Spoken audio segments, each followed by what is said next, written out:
everybody. My name is Dylan Scott Miller, and DSM Storyforge is the publishing company that Mark is publishing his books, and that's my initials. So thank you, I appreciate that. So wanted to share a couple quick announcements. We'll have some more people kind of trickling in, but we'll try and get started right on time. So we have got, if you have heard or seen anything, we are doing something a little bit special.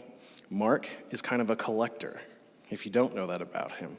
He likes to collect books, and he used to collect baseball cards and all these things. So he and I kind of came up with something a little bit unique. If you grab the ebook on Amazon of either 1383 stories, both, whatever, we found a way to create a digital signature kind of as a collector item that we will send you. So if you want to purchase that here and get like an additional kind of neat thing, it'll be signed, dated, and serialized so that it is kind of a little collector's item. Just as something extra, if that's something you want to do, we would love for you to snag that. We'll still honor that all the way up until the end of his poetry reading here. So if that's something that interests you, I would encourage you to grab that. Anything else is really pretty basic. Try not to, I'm sure none of you are the paparazzi, but don't be trying to take flash photography of him while he's reading. Don't distract the poet, please. Just kidding. But he'll be up here in just a minute, but I wanted to also give a little quick intro. Mark and I actually both attend here at CCC. And we didn't know each other. We had a mutual friend named Joe. And Joe knew that I was going to try and get my books published, and I was toying with the idea of starting a publishing company. But I wasn't really sure what that was going to look like yet. Meanwhile, Joe also knew Mark, and that Mark had been struggling to get his books of poetry published for a few years. And so it was just kind of the perfect storm, and Joe was like, sent an email to both me and Mark and said, "You two need to meet each other. Here you go. Here's your contact info. Feel free to swap it, and let's go from there." And Mark and I met up, and we had such good conversations out of that. There's always that awkward business kind of conversation you have to have, but then the personal conversation flowed so easily because that's just the kind of guy that Mark is. And so we've had heart-to-heart conversations over wings at Applebee's, and just really deep, deep conversations. And I so love and appreciate his heart and his passion for things. And he gets so excited. He seems so mild-mannered, but he's so passionate about some of these things, especially when it comes to his poetry. So, Mark, whenever you're ready to come on up. Mark Maier, everyone, coming to the stage. And I will let Mark take it from here. Well, there's 5 people out there.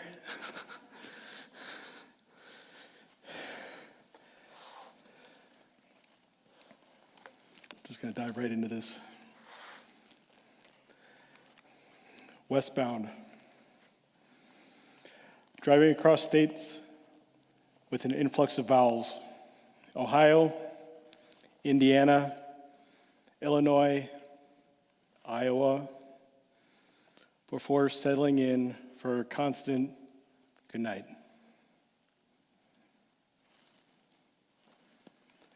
So I actually wrote that one on my way to Minnesota, which is not full of vowels, it just has a couple. But just the fact that I came from Ohio, drove across Indiana, Illinois, then Iowa, made a right turn up to Minnesota, figured why not? And one of the things I love to do is travel. I think I get that from my parents, because I remember going on a lot of family vacations, getting lost, taking the scenic route. But I still love to travel no matter what scenic route I take, because we always manage to get to where we're going, right?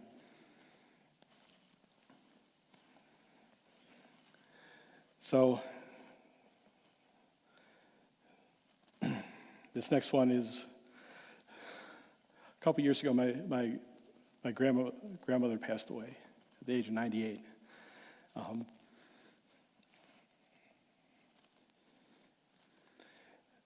but we as a family knew that she wrote poetry, but I don't think we ever saw any of them or read any of them. She at least never shared any of them openly, but we knew that she wrote. So this one is in regards to her, and because it was just recently that I asked my dad and a couple of his siblings if they had found any copies of her poetry. And my dad found a couple and shared them with me. And so there's a couple references. I know y'all haven't, just said y'all, like I'm from the South. I know you haven't read any of her poetry, but I do make a couple references in here to some of that. So maybe my dad will recognize some of those lines, and if any of my family's watching through Facebook or YouTube, maybe they'll recognize it too. So this is called Grandma's Chair, hence the reason this chair is up here. So Grandma's Chair. This is the place you've come to terms when questioning the atrocities of life, or wrestling the terms of your grocery lists. Self-aware of your ever-changing being, you express yourself with pen and paper before tucking these burdens away in a drawer so as not to inconvenience anyone else. Instead, you riddled yourself with a guilt you held deep within, a self-deprecating burden. This is the place I've come to know. You've positioned your daily prayers to share of your life, sharing the strife. When I came to visit one last time, your greeting is rather clear. The smile you wear has become so dear. I'd stay here a while, have a sit, the laughs, the stories, the tender phrases. You never shied away from wit until the day I knew would come. After your 98 years or so, the journey on earth was done. One last prayer from this very chair. If I may be the one to say, Lord, I ask your blessing today.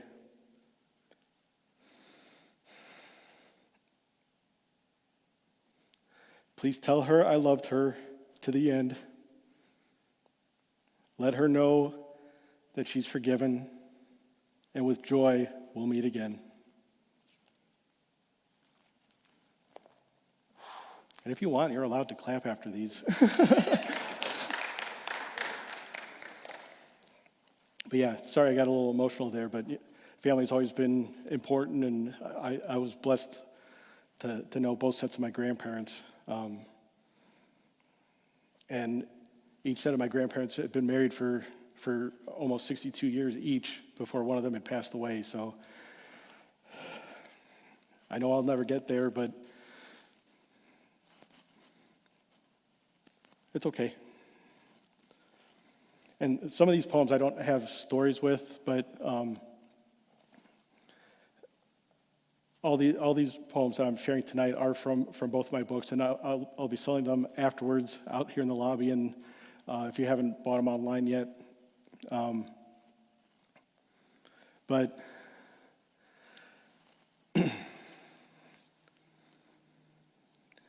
I do have the two sets of books.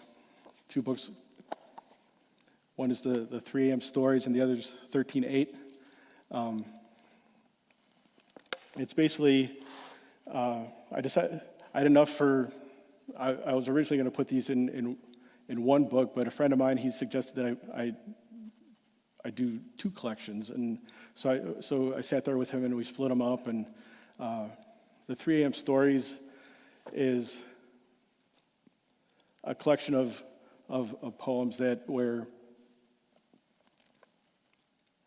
It's 3 o'clock in the morning. You might be awake, just maybe worried about something, a situation, the day ahead.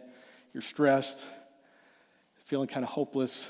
It's dark out. You think you're the only one awake, struggling with all these things. It's kind of the darkest before the dawn. And then 13:8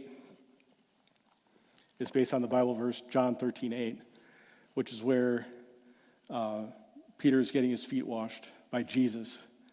And in the Christian faith, Jesus is considered a king, not a servant. And washing someone's feet is a servant's job. And Peter said to Jesus, "Lord, I don't want you to wash my feet." And Jesus says, "If I don't wash your feet, you're going to have no part of me in heaven." And Peter says, "Well, then wash all of me." And there's a sense of clarity there. There's a sense of hope. So it's a matter of going from this dark time into the dawning, where the sun is rising. You can see the light, and there's just a sense of hope. And that's not to say that in the dark time there's no hope, because I do have some poems in here that share some hope. It's just a matter of being able to find it. But that's also not to say that, there's nothing but hope during the daylight either. Sometimes you struggle during this time too. But in this time, there seems to be more light shed on the hope than there is during the dark time.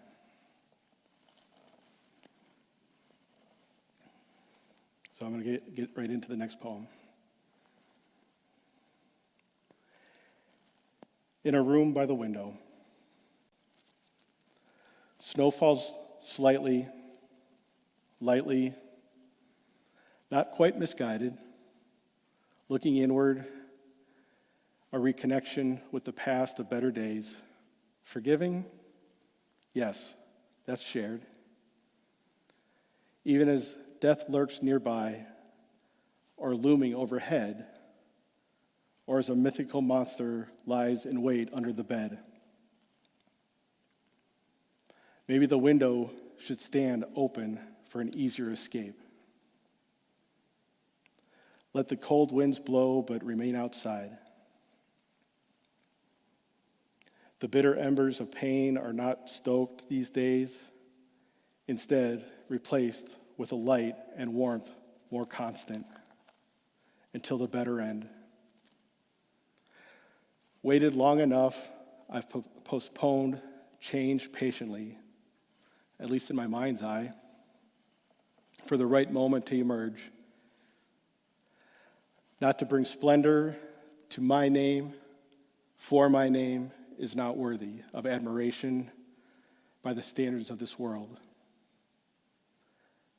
I am not the beauty, I am not the beloved, but I, like you, am the benefactor. This is the time for me to emerge, to speak up, and to speak out. Even if the sound comes out as an exasperated squeal. This is my joyful noise, out of tune. And if that is the price I pay, then let me pass. Too much time has passed, no matter how irrelevant, no matter how irreverent. The scars of the past are decorative, but are not here for defining purposes. In my mind's eye, I've waited patiently long enough, but the timing I see is not the final remedy.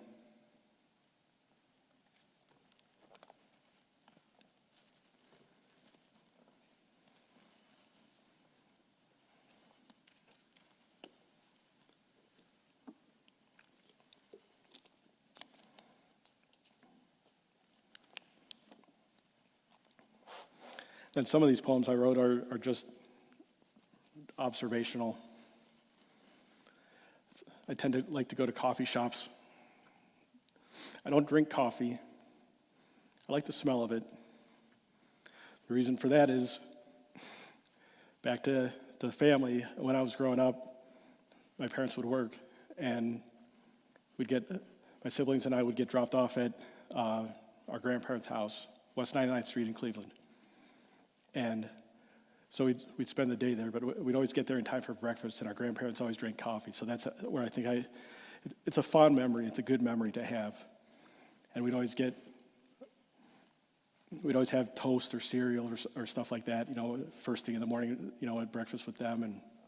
But this next poem's not about them. I was just observational stuff. And so just, going back to, me liking to go to coffee shops, and I think that just the smell of coffee is just invigorating for me, and that's enough.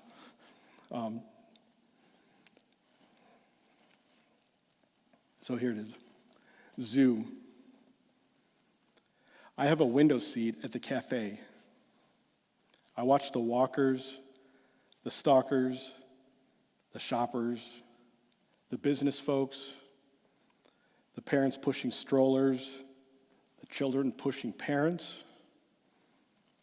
the political, the hypocrites, the spiritual, the decided and the ambivalent, the benevolent, the vindictive, the achievers, the over and the under, the eclectic, the intolerant, the open and closed-minded, the narcissistic and the altruistic, everyone breathing life in the moment. I'm watching everyone as they step up to the window. Then I realize they're stopping to glance at the variety of animals on the other side of the glass.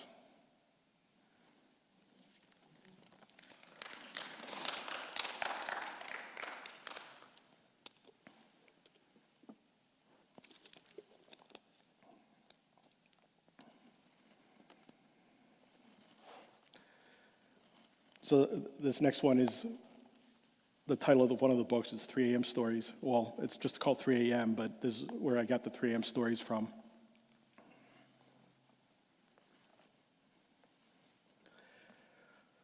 What is so fascinating about the hour at hand? The time comes around at the same strike of the clock each day.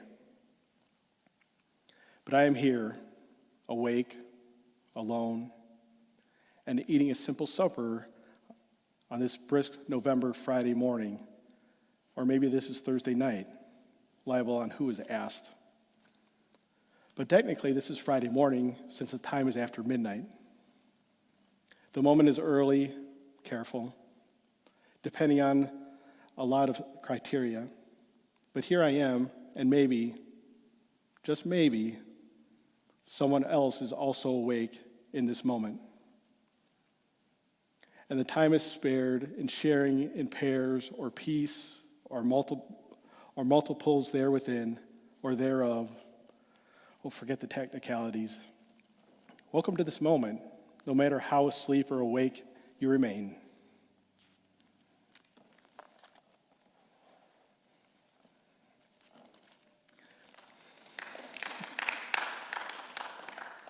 So I mentioned that I drove up to Minnesota recently, and this was back in October.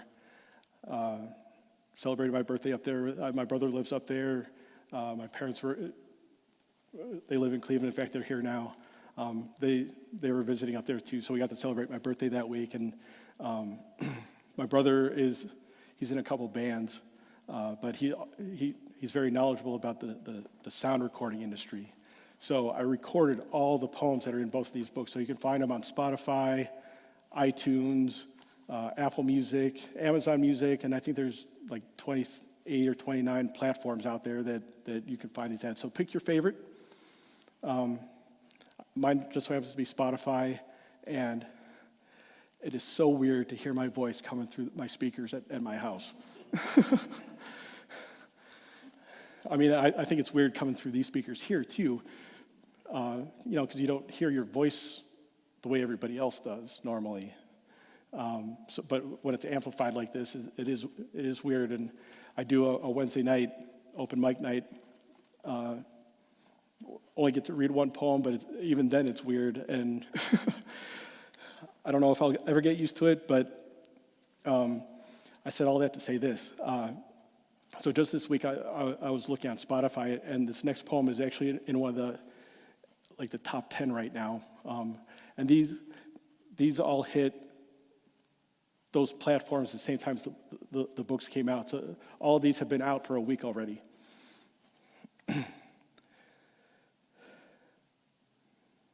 So this is called Beauty. I poked the eye of the beholder just to draw some attention. That didn't work so well. I attempted punching the eye of the beholder. That did not work either. Instead, I stopped pestering the beholder. My attention is given elsewhere. My children arrived, each receiving a welcoming hug, and I noticed the beholder gawking.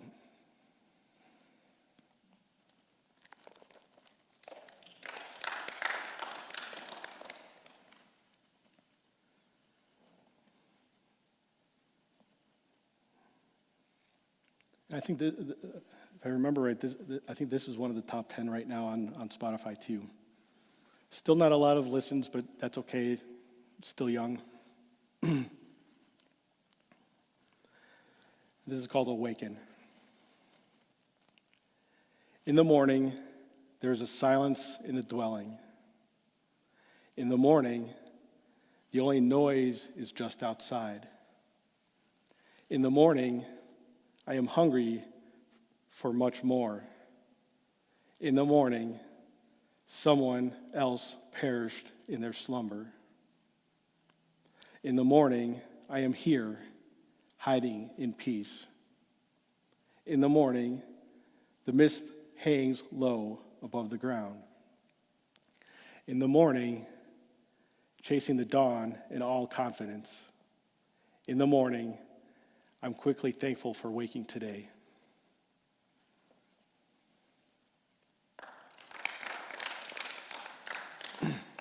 Oh, and that's the other thing. These are also, if you're into TikTok, these are on TikTok too. I didn't record them on TikTok. They were uploaded as part of that 28 or 29 music platform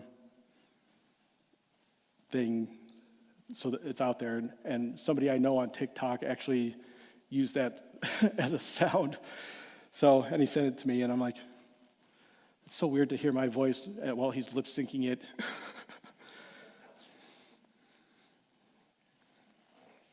Okay, so this next one is quite a few years old. It's about between 20 and 25 years old, but obviously it's new coming out in these books. But this is an actual discussion that I had with a friend of mine from high school. He was a year younger than I am, and we were hanging out at his house, at his parents' house in their hot tub, and just having this theological discussion. We both believe in God, but kind of different paths as far as getting to heaven. So this is loosely based on that conversation. It's called Good Enough. We discussed God while sweating in the hot tub. We claimed views from experiences from our fathers. Others look on, speculating within on how this will end. We throw in hell, directing crooked fingers. Are we there yet? We each believe what we say to the other is truth. We talk heaven, how we each will get there someday. I say believe, have faith, truly through the Redeemer. He says, truthfully, being good only will get us there. We become silent, indication of an impasse, an awkward moment. But giving us a moment to hope neither of us are being good for nothing.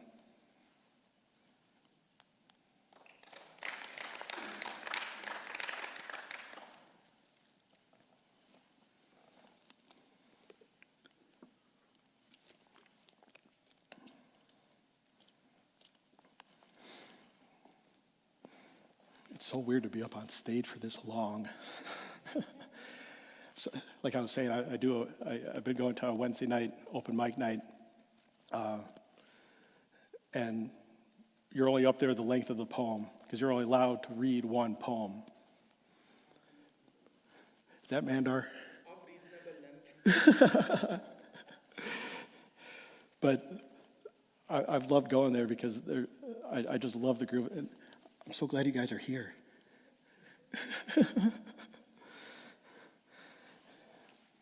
Just wish everybody could have made it. But if I do more of these, I'm just going to have to get used to this.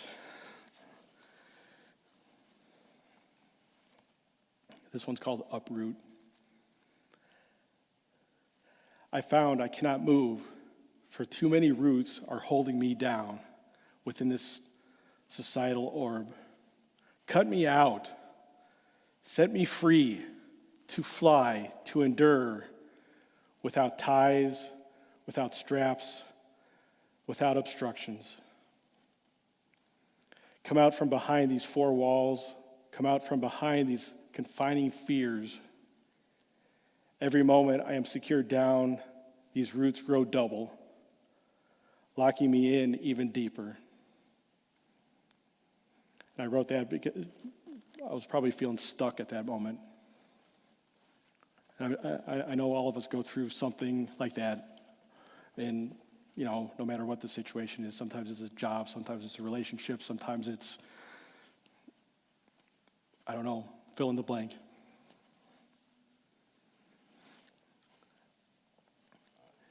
And then if we stay there too long, sometimes we get those negative emotions, negative feelings. Why am I here? We start questioning ourselves. We start questioning everything.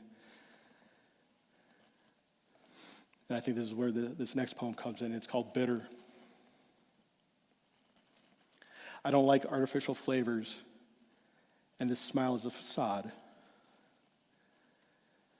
My spirit is in a debt that is overflowing from deep within, like a fountain turning into a waterfall, turning into a swelling river, turning into muddy floodwaters. There is sabotage in my life. Admittance is the first step, isn't it? I am tired of living unconsciously, having gone numb and on the brink of spiritual death. I'm tired of suppressing passions and of the growing discomforts as a result. Then hunger pangs commence, unnoticed in the beginning, followed by explosions of bitterness. Tired of living in someone else's glossed over fabrications that appear like certainty. I need tangible truth. I need these deceits to fall by the wayside and burn away.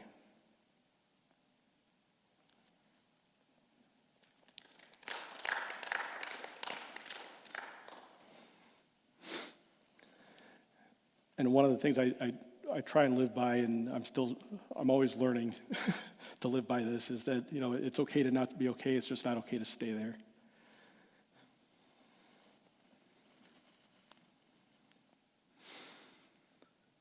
And I know I've had my share of struggles in life, and I think all of us have in one way or another. And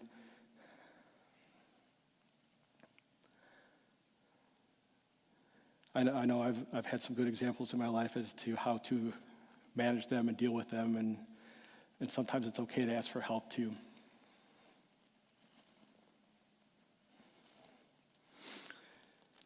But like I was saying, it's okay to not be okay. It's just okay not to stay there. This next one, it's one of those poems where just feeling stuck in a rut. It was kind of like a Groundhog's Day moment, just waking up, it's the same thing every single day. And when's it going to end? Something's got to change.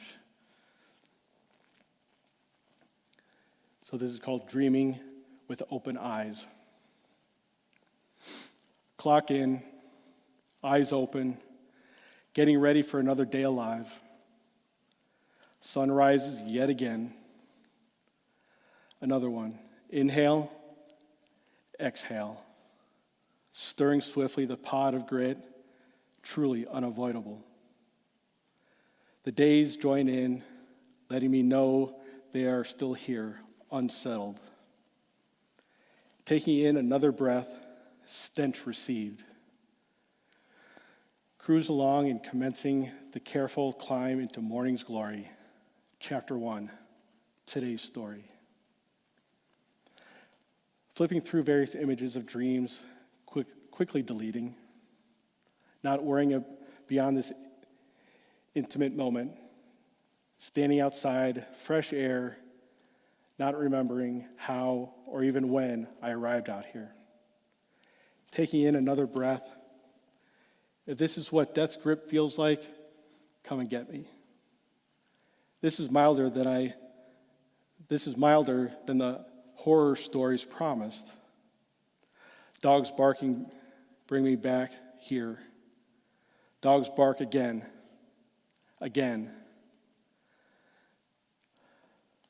Constantly settling on nerves, on the edge of falling apart. Another breath of fresh air, unwavering this time. Test results not back. Unready, unsteady, not wanting mixed marks. Battles rage all over the world. This one I claim before trying to initiate once again. Sleep deprived, feeling pain, glory in the highest. Please return to center the bittersweet dreams clad unconscious awkwardness. Another breath, deeply divisive.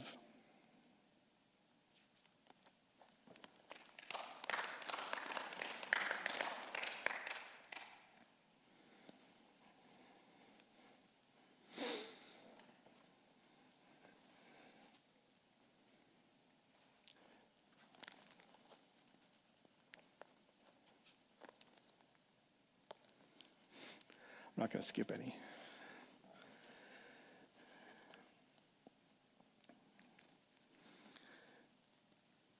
So I wrote these next couple, just thoughts of like, what would life be like if I wasn't here?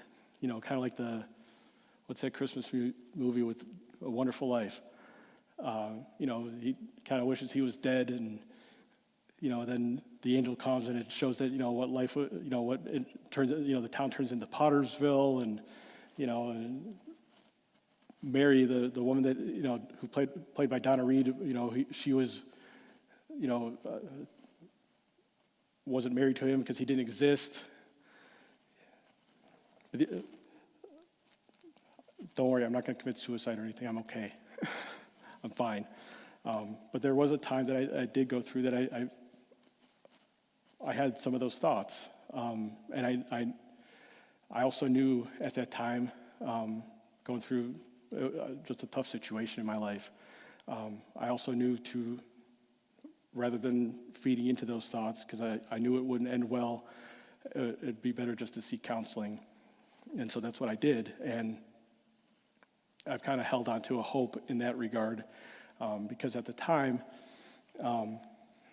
little story, I was going to travel out to New Jersey to visit my son. And my dad was working just down the street from where I was going to college at the time. And I went to get the car from him, and I left. And within 5 minutes, I was involved in a car accident. Had I been a second sooner or a second later, it was a 3-car accident. 2 cars going this way, and I was the only one coming this way. Had I been a second sooner or a second later, I may not be standing up here right now. But I remember sitting on the curb, waiting for my dad to show up, because he was just down the street. And I actually cried out to God while I was looking at that car, because I knew that, like that, the way the car was sitting, it was kind of the story of my life at that moment. It was kind of just a mess. It was a wreck. And I didn't know how to get out of it. And that's where I was having some of those thoughts, is I just wish I would have died in that moment. And I remember crying out to God in that moment, going, God, how come you didn't take me? And it was that moment, there was a voice inside my head. I knew it wasn't mine, but it was a voice inside my head that says, I have my reasons. And okay, that's all I need. That's all I need. And that's kind of given me a new lease on life, a new reason to live, because we never know whose lives we're going to impact along the way, even in just the smallest, minutest way. But these next couple of poems are, I don't know if I wrote them during that time, but they were during, a dark time. So, the night before I die, I wanted to live, to stay alive, breathing in everything in that moment and remembering the past while dreaming of the future, the next few hours or the next few moments, all while standing alone or surrounded by those who claim they love me, and listen to the stories carried by the winds, and to add a few stories of my own on the breezes, over the creaks of the building still settling, until the last gust of the night fades away, and the final breath is carried right along with it to the distant land or into oblivion.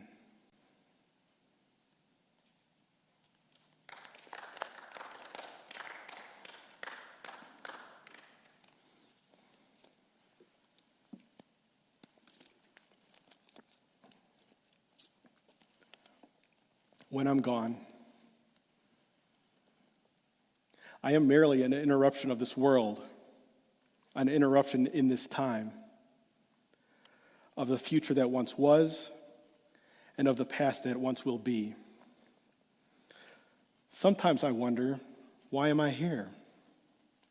Or if anybody would understand if I turned up missing for a while.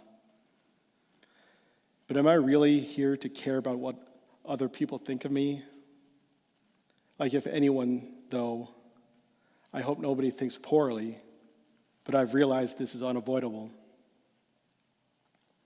I want to take a trip past the edge of town. I've lost traction.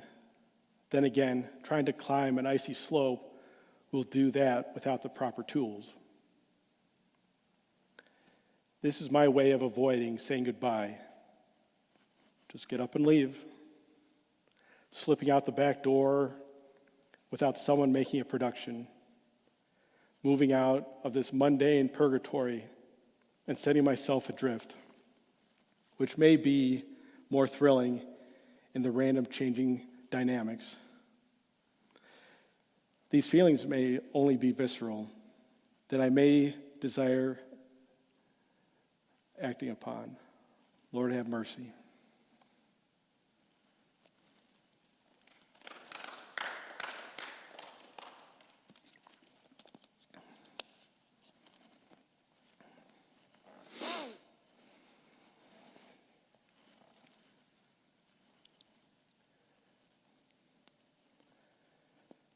Equation. Tonight, I removed all photographic evidence of you from the albums which are already collecting dust. But the memories are more difficult to delete. Maybe forgetfulness with a pinch of forgiveness will hinder those based on time plus distance from every life event.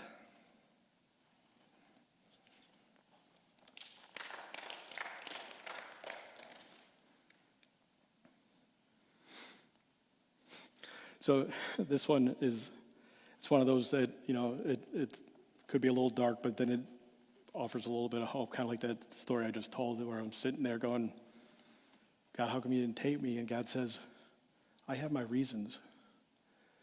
I found hope in that. I may not necessarily know what all those reasons are. I'm sure he's got his list, his expectations, which is fine. One day at a time. So this is called SOS. I wish I could do this on my own, but I can't. An affable smile isn't worth the energy. So I whisper God's name into the dark. And while waiting for the morning rush hour, God whispers back.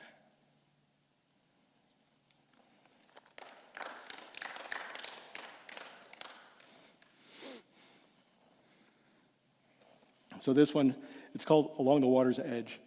And I grew up in a suburb of Cleveland called Bay Village. In fact, my parents have lived in the same house for 50 years. It's the same house that I grew up in. And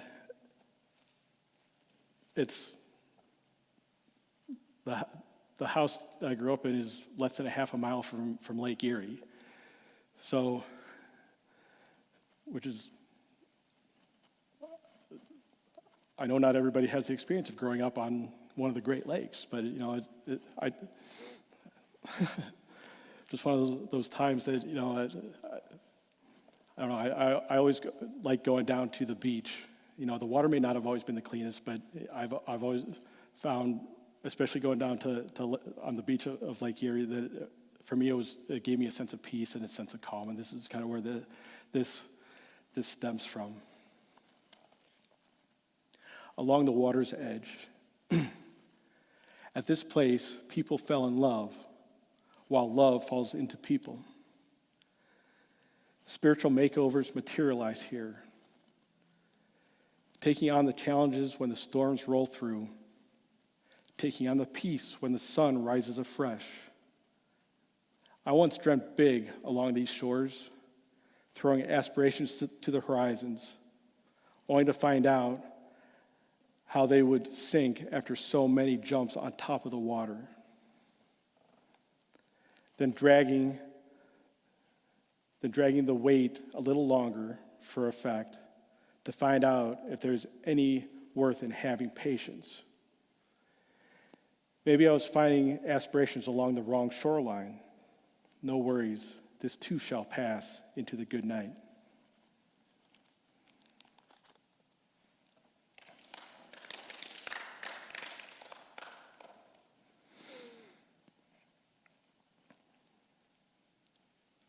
And like I said earlier, it's okay to not be okay, but it's not okay to stay there. So, it's always good to take the time to grieve, to process, but it's good to heal, come out better. Don't stay in that darkness. And this is a short poem, but it kind of speaks to that. It's called Mental Well-Being. Not everybody who sleeps here lives here. Discerning the difference between who is welcome and who is not takes time.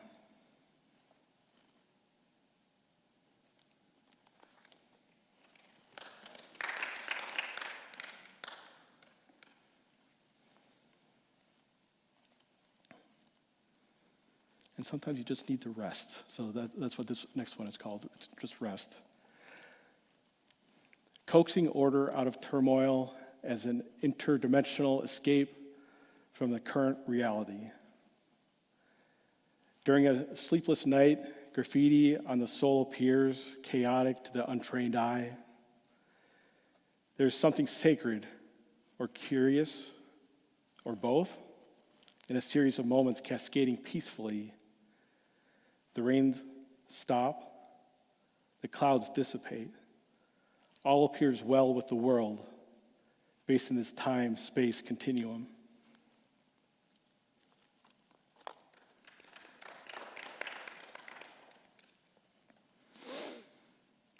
So this next poem is actually the title of this book. It's just called 13:8, which is based on, as I said earlier, the Bible verse John 13:8.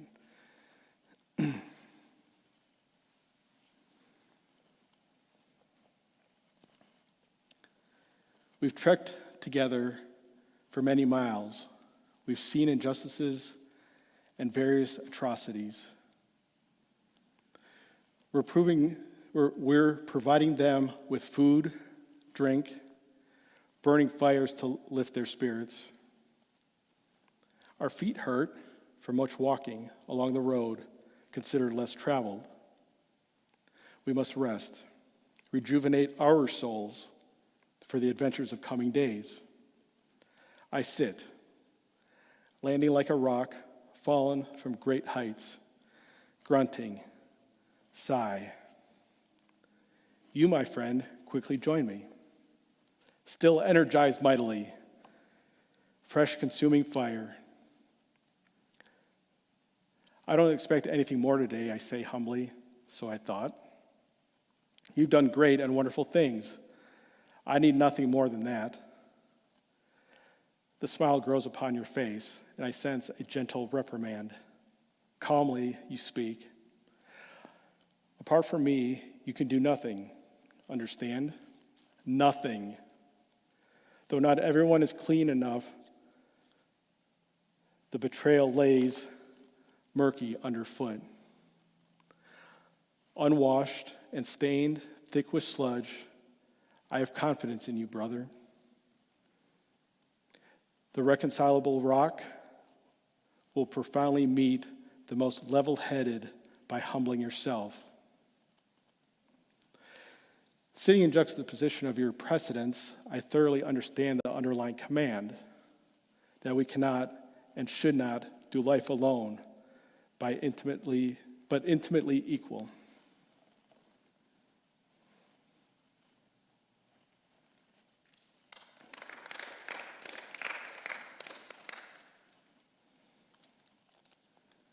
Okay, so I'm finally on the last poem that I'm going to read for the night.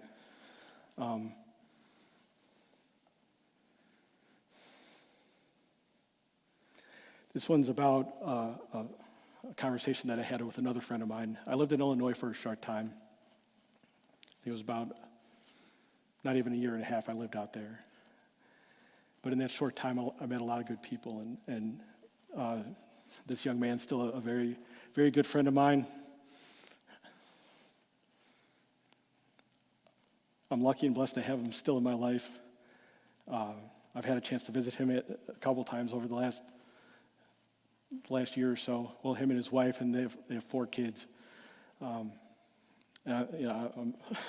so glad they're always so welcoming, and like I said, I'm just blessed to have them in my life. But when I lived out there, he was still at high school. And I was just a few years older. I was working for a newspaper out there. And we were at church for an all-nighter. And him and I went outside and just talked, and he just poured out his story to me. And I'm grateful that he's entrusted me with that story. And I've had a lot of conversations with many people over the years, and so many people have shared their own personal stories with me, and I'm grateful that each and every one of them has entrusted me to sit there and listen. And even if I've never experienced the things that each one of those people has experienced, I know each one of us has a story to tell. And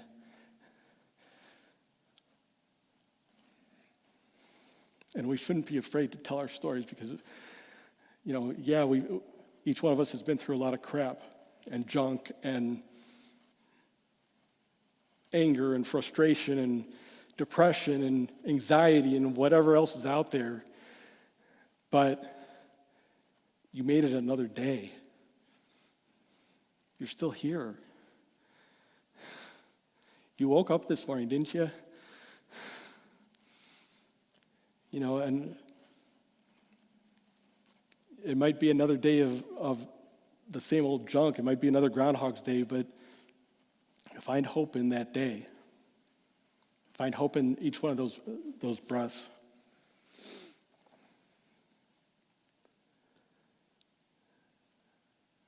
And sometimes, and when you get through that junk and murky, mire, whatever, there's hope.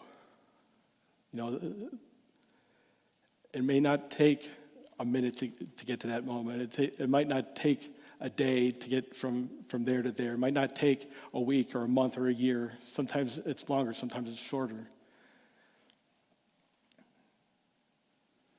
but there is hope.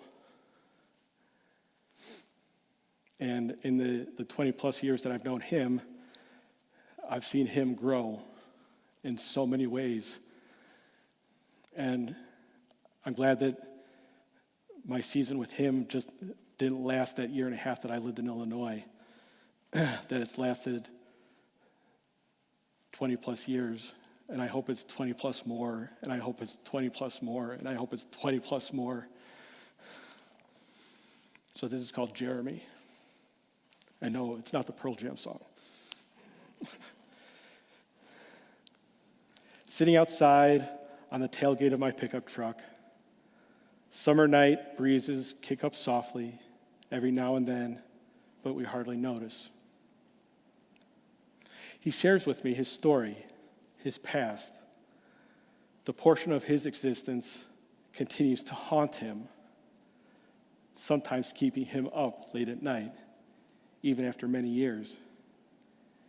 He questions if time really heals all wounds, or if the scars trigger digging up buried dilapidations. He could have turned out differently than he has. Maybe he could have turned out differently based on various statistics, based on skin color, based on age, based on family dynamics, social economic status, group memberships, political affiliations or afflictions, elitism or lack thereof, religious persuasion or perversions, because data always shows a greater chance of, and he fulfilled a greater chance of that not occurring. And in due time, he should have a moment of enlightenment, of intervention, of freedom, when God creates a new world for this young man. Maybe next week, we will sit inside the church instead, as a rock, a cornerstone, for others who also scuffle in the mental dynamics of good versus evil. For tonight, though, he has more time to not cross over that mountaintop. Now is just what he needs to share his story. Now is just, now is just, now is just, now is justified. And I am attempting to wrap my mind around what has happened to him. For these precious moments, the parking lot provides us the space to understand where lines should have been drawn long ago. Eventually, we'll be back inside.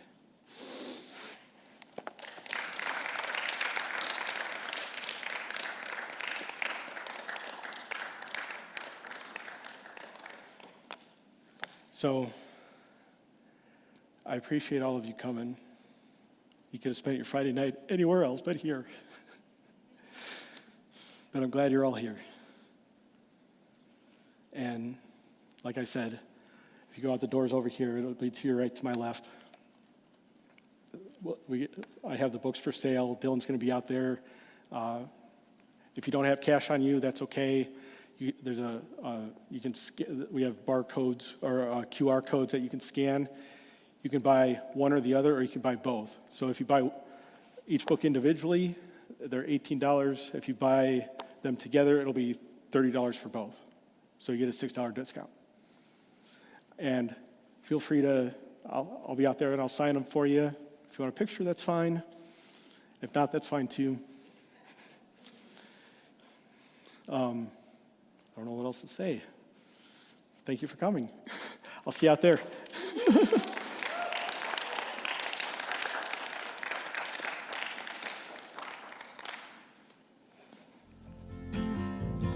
Looking at that image and I feel it all, baby, you know that you rock this heavy soul, baby, you know that you rock this heavy soul.